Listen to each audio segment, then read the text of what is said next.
আসসালামু আলাইকুম। অনেক দুঃখর কথা বলি, কিছু শুনে যান। সৌদি আরবে রোড অ্যাক্সিডেন্টে ৪ জন কি ৫ জন মানুষ মারা গেছে। অনেকেই দেখছেন হয়তো। তো দেখে আমি ভিডিও না করে থাকতে পারলাম না। কারণ হচ্ছে আমি একটা প্রবাসী। আর এতটা কষ্ট হইতেছে আমার যে মানুষগুলা লাশ হয়ে পড়ে আছে দেখেন। তার আত্মীয়-স্বজন কেউ নাই।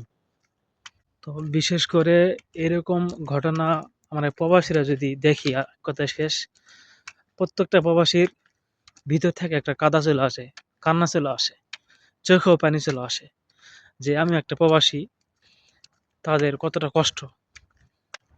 নাই কোনো কাছের আত্মীয় স্বজন, দেখেন কিভাবে পড়ে আছে। হয়তো অনেকেই ভিডিওটা দেখছেন, বাংলাদেশের মানুষে দেখছেন, বিদেশে যারা থাকে তারাও দেখছেন। তো তারাই হয়তো আমার ভিডিওটা দেখলে তাদের হয়তো মনে পড়বে যে না, এই বিষয়টা নিয়ে আমি কথা বলছি। তো এই ভিডিওতে লাইক কমেন্ট শেয়ারে আশাই আমি এই কথাগুলো বলি নাই। এমনিতেই ভিতরে অনেক কষ্ট হইতেছে। আমি যেহেতু একটা প্রবাসী, এই জন্যে এই কথাগুলা মানে এই ভিডিওটা আর কি বানালাম। আর প্রতিটা প্রবাসী তার অনেক কষ্ট পরিশ্রম করে বিদেশের মাটিতে ইনকাম করে দেশে পাঠায়।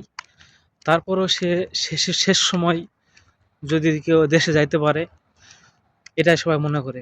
বিদেশে কেউ এভাবে মারা যায় অথবা বিদেশে থাকে, এটা অনেক কষ্টের বিষয়, একটা অনেক কষ্ট লাগে।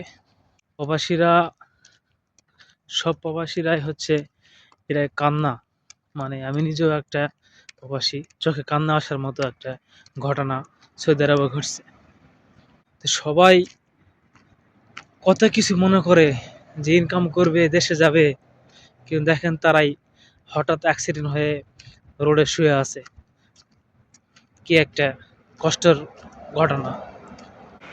তো আমি নিজেও হচ্ছে প্রতিদিন এই রুট ২ বার করে, মানে প্রতিদিন যাওয়া আসা করি এই রুটে। সবাই দোয়া করবেন আমার জন্য। এবং আর এসব দেশে রোড পুরোটাই খালি থাকে, তো ওই দেখেন রোড পুরোটা খালি থাকে। আর অনেক স্পিডে গাড়ি যায়, অনেক স্পিডে গাড়ি যায়। এদের হচ্ছে মানে ১০০ প্লাস অথবা ৮০, ১০০ প্লাস, ১২০, ১৩০, ১৪০ এরকম এত স্পিডে গাড়ি যায়। সর্বশেষ কথা হচ্ছে মানুষের যেখানে মরণ আছে, যেখানে যেভাবে মৃত্যু হবে সেভাবে হবেই। সবাইকেই দুনিয়া থেকে চলে যেতে হবে, কেউ আগে কেউ পরে। তো আমরা যারা প্রবাসে আছি তাদের জন্য সবাই একটু দোয়া করবেন।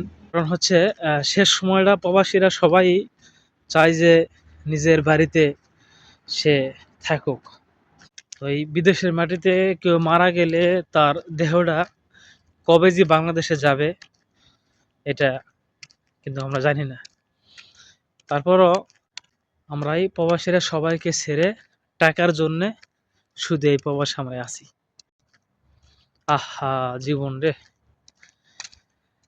আল্লাহ, সবাই দোয়া করবেন একটু বেশি বেশি। আল্লাহ হাফেজ, সালামু আলাইকুম।